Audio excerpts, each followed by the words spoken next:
today we have to move for the next part in the lesson, impact of British rule in India. So till to yesterday classes we are discussing about the implementation of English education, who implemented that and everything. Yes, today along with that English education to teach the modernity to the Indians only. Okay, to teach the modernity in the sense how to lead the official life. Okay, to lead that only. So Warren Hastings started the modern education in the year 1781. Keep in mind, who is that?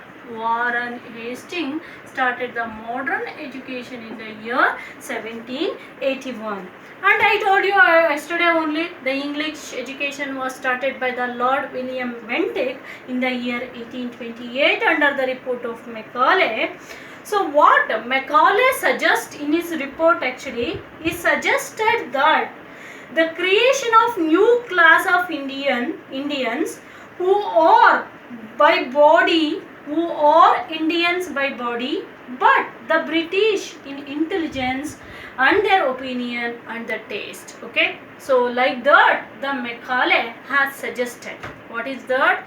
If we are giving a English education for the Indians, okay, by body only they are Indians, by body in the sense their behavior, their character, their dress style and everything, or their skin color, everything, they are looking as a Indians, but they can in their intelligence or in their opinion or in the taste, they can defeat the British. That much very knowledgeable the Indians are, like that he has mentioned in his report. Okay, by saying that Lord William Bentinck has suggested to start the English education in the year 1828. Okay, what Macaulay suggested actually, Macaulay suggested, if you are giving a English education for the Indians, they are only by a body they are the Indians, but in their knowledge, in their taste, in their opinion,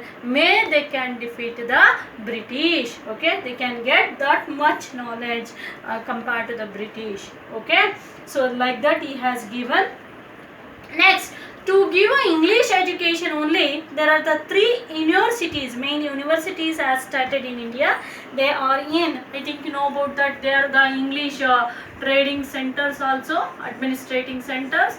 They are Bombay, Calcutta and Madras. Keep in mind. So in these trading centers only, English started their universities to provide the PG education, PG in the sense post graduation education or a higher education for the Indians in English. Okay. So yes, British to govern all the government or to administrating the proper ruling, British brought some rules. They are called as the Acts of Regulation. They are called as Acts of Regulation. Keep in mind. Okay. So what are Acts of Regulation? To control or to bring the discipline in the administration, to control the administration or to bring the discipline in administration. British brought some acts from laws. Acts also known as the laws. They are called as the Acts of Regulation. They are called as Acts of Regulation. The name itself says regulation. Regulation means to control. To control what? To control the administration. Act in the sense what they brought the laws, kanunugalu. Okay, they are called as the Acts of Regulation. Which are those acts? Actually, the first act is Regulating Act. Very important. The first act brought by the British, that is Regulating Act in the year 1773. In the year 1773. The second act is Pitt India Act. The second act is Pitt India Act in the year 1789. 84. The chronological events are very important. These are all called as the chronological events. They are very important. Pitt India Act, that is in the year 1784, and Charter Acts. Many Charter Acts they brought actually. So which are those Charter Acts? in the year 1793, 1813, 1833, 1853. These were the Charter Acts. They are also called as Charter Act 1793, Charter Act 1813, Charter Act 1833 or Charter Act 1853. Total 4 acts are there in this. Okay. And the next one is Indian Government Act. Indian Government Act. Indian Government Acts. These are also in the year 1858 and 1935. Okay, I mean they are called as Indian Government Act 1858, Indian Government Act 1935, and the next acts are Indian Council Act. Indian Council Act in the year 1861, 1892, 1909, 1919, 1919 and 1935. So they are called as Indian Council Acts of 1861, Indian Council Act of 1892, Indian Council Act of 1909, Indian Council Act of 1919 and Indian Council Act of 1935. So these were the very important acts of regulation brought by the British to control the administration in India. To control the administration in India. They are Regulating Act 1773, Pitt India Act 1784, Charter Act 1793 and Charter Act of 1813, Charter Act of 1833, Charter Act of 1853, Indian Government Act 1858 or Indian Government Act of 1935 and Indian Council Act of 1861, Indian Council Act of 1892, Indian Council Act of 1909, Indian Council Act of 1919, Indian Council Act of 1935. In that we have to know about the first one, that is the Regulating Act 1773. So what are the features of Regulating Act of 1773, or what are the rules of Regulating Act 1773, or what are the characteristics of Regulating Act 1773, or what are the restrictions of Regulating Act 1773?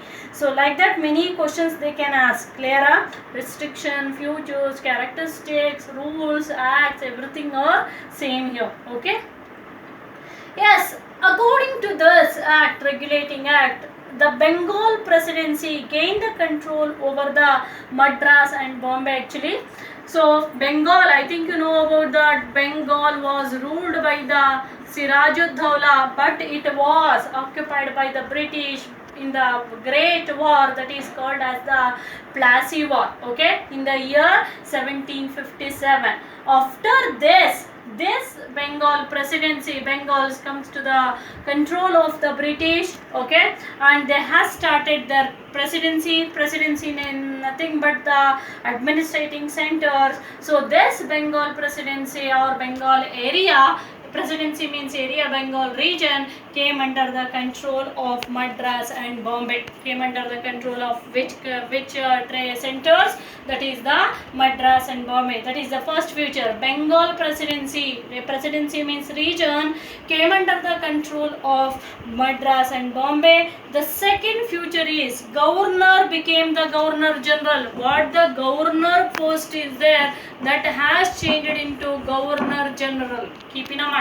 Okay, so governor becomes the next one more superior post as given, or it is also called as the promotion. So the governor has promoted into Governor General. So in this the Supreme Court was established, and also the Supreme Court by the Regulating Act 1773, the main highest court of the center or nation, that is the Supreme Court, was established.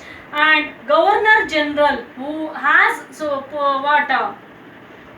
giving a promotion that Governor General was authorized to control all the presidency in the sense all the regions which are occupied by the British. Okay, Governor General have authorized to control all the presidencies. These are the Futures of Regulating Act 1773. Which are those? First one, the Bengal presidency came under the control of Bombay and Madras. Second one is Governor became a Governor General. Third one is Supreme Court was established, and the fourth one, Governor General, who has promoted, he has authorized to control over the presidencies. These are the Futures of Regulating Act. Very important act and most repeated question in the examination. Keep in mind. So let us move for the next act, that is the Pitt India Act 1784. Very important. So let us see what are the Futures of Pitt India Act 1784. One is called as, that is the Board of Control was established. Board of Control. So why this Board of Control was started? Actually to control all the regions. Okay, to control all the regions. That region administration should be under the control of the British only, not under the control of any kings or any other like that. So for that sake, British started the Board of Controller. Keep in mind, they have started what? Board of Controller. Controller was started. Then East India Company came under the control of British government. Keep in mind, that is very important. East India Company, in the sense I told you already actually. So after the British came to India, they established one company that is called as British East India Company. In the same, the Portuguese established their company that is called as Portuguese East India Company. French also established their company that is called as French East India Company, and Dutch also established their company that is called as Dutch East India Company. So this British East India Company, what they have British found in India or established in India, so that goes under the control of British government. British government in the sense UK government, that is the Queen Elizabeth. Okay. So from there only Queen Elizabeth started to control the Indian administration, that is East India Company came under the control of British government, and Indians have attained their paramount power in the name of the British Empire, but not their own. That is very important. Okay. So Indians obtained the paramount power in the sense what they wish to do.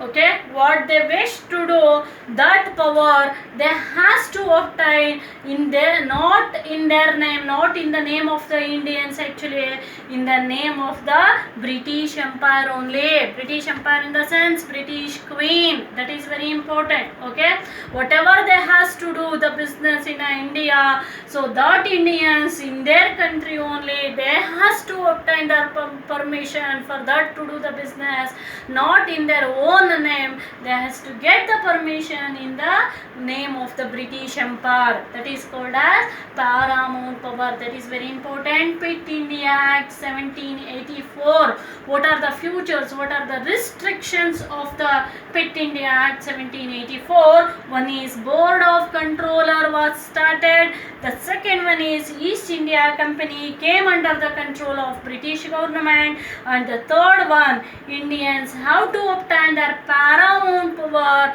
in the name of the British Empire, not their own. In whose names they has to get a permission to do their business or to do their activities or to establish anything or to establish any industries also. That industry must be in the name of British Empire, not in their own. That is called as paramount power. So this is about the Pitt India Act. Let us know the Charter Act 1813. So here in this Charter Acts very important are, one is called the 1813 and 1833, then 1853. For you it is. Okay. 1813 and 1833 and 1853. Sorry, 1833. These two are very important in your book. So let us know what are the features of Charter Act 1813. Charter Act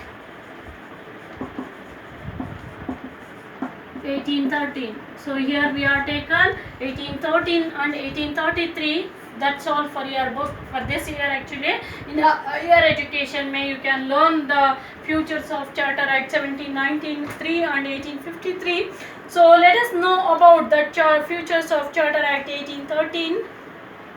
That is, the free trade era has started in India. According to the Charter Act 1813, so free trade era was started in India. Okay, so era means yuga. I think you know about that. Okay, free trade era in the sense no one to do their trading business, not necessary to get a permission of the British or any other. They are free to do the trading business. That is called as free trade era. From the year 1813, the free trade era was started. The board of director has started, and the instead of board of controller, board of director has started. Board of director has started, and it had the power. This board of director had the power to appoint the governor general and commander in chief. That is very important. So that means the board of directors superior was not any governor or any governor general, nothing at all. It is the head of the British government, that is nothing but the Queen Elizabeth. Okay, even till today their names are called as Elizabeth I, Elizabeth II, Elizabeth III only. Okay, so like that it has following their queen's name actually in the UK government, I mean in Britain government. The board of director instead of board of controller, board of director has started. The director had a power to appoint the superior officers like governor general and commander in chief.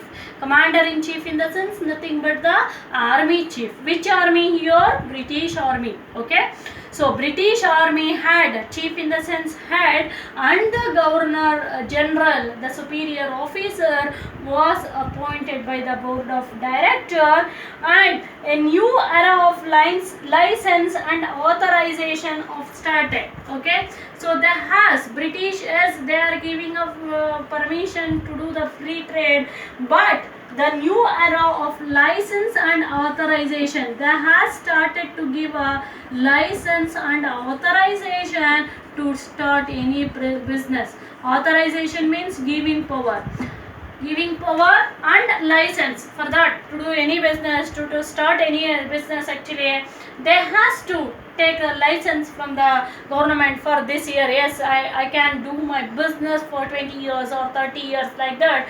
So they can take a license, and that authorization, I am the authority to do the business, like that they has provided the authorization letter.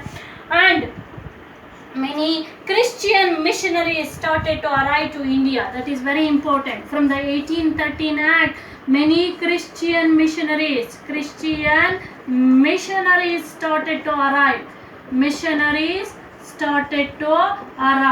Why they have started Christian missionaries? I think you know about that. Christianity is the main religion, or it is in the first place in the world wide compared to other religion like Hindu, Muslim, Sikh, Baudh, Parsi, like that. Christians are in the first place. Almost 70 to 80% of the world is filled with the Christians only. Okay, yes, to establish their centers or their universities, or to spread their religion, Christians from the foreign countries like USA, UK or France, like that, they have started to came to India in the name of the missionaries. Missionary means dharmika samastagalu. In the name of help they have started. So for that sake, many Christian schools, many Christian universities, many Christian hospitals has started by the act 1813. I mean, British has given a permission for the Christians to establish their missionaries in India. So these are the features of Charter Act 1813. Very good, very important. Actually, this act has also let us recall again what are the restrictions of the Charter Act 1813. That is the free trade era. Free trade era was started, and instead of board of controller, board of director has started, and she had the director had the authority to appoint the governor general and the commander in chief, and a new license and authorization era started, and the Christian missionaries started to came to India to establish their missionaries to provide the education or to do the health services or to establish the universities. This is about the Charter Act 1813, and let us know the Charter Act 1833. Charter Act 1833. What are the features of Charter Act 1833? So, what are the features of Charter Act 1833 here? The Governor General of Bengal named as a Governor General of India.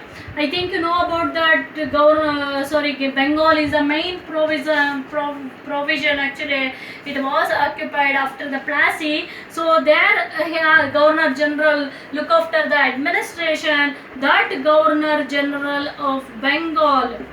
So still it has given a position for him, that is Governor General of Bengal. He has named as Governor General of India by the Charter Act 1833. And he had a power to control all the trade in India. Actually, the Governor General, because I already told you, is the superior officer, and so this act is barred the discrimination based on religion, birth and color.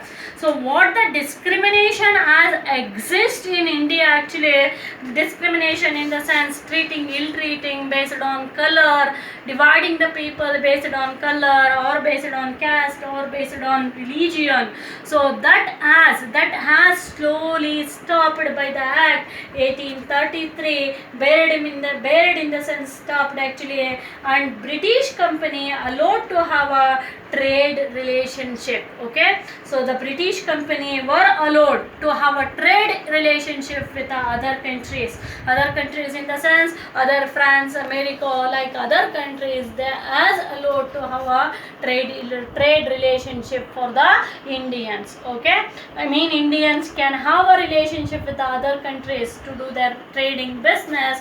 So these are the features of Charter Act 1833. Let us recall one more time. So from the Charter Act 1833, Governor General of Bengal named as Governor of India, and this governor had a power to control all the trade in India. Then he buried this act is buried the discrimination based on religion, caste and the color. Then British company allowed for the Indians to have a good relationship, good trade relationship, particularly not other relationship, good trade relationship with the other countries. So these were the Charter Act 1833. Okay, so other acts we have to discuss in the next: Indian Government Act 1858 and 1935, and Indian Council Act 1861, 1892. So these are all very important. 1909, 1919 and 1935 we have to discuss about that in a next period. Hope you will understand this. And in this, very important is Regulating Act, Quit India Act and the Charter Act 1813. Okay, mark that, and you have to keep learning. We will meet you tomorrow. Thank you.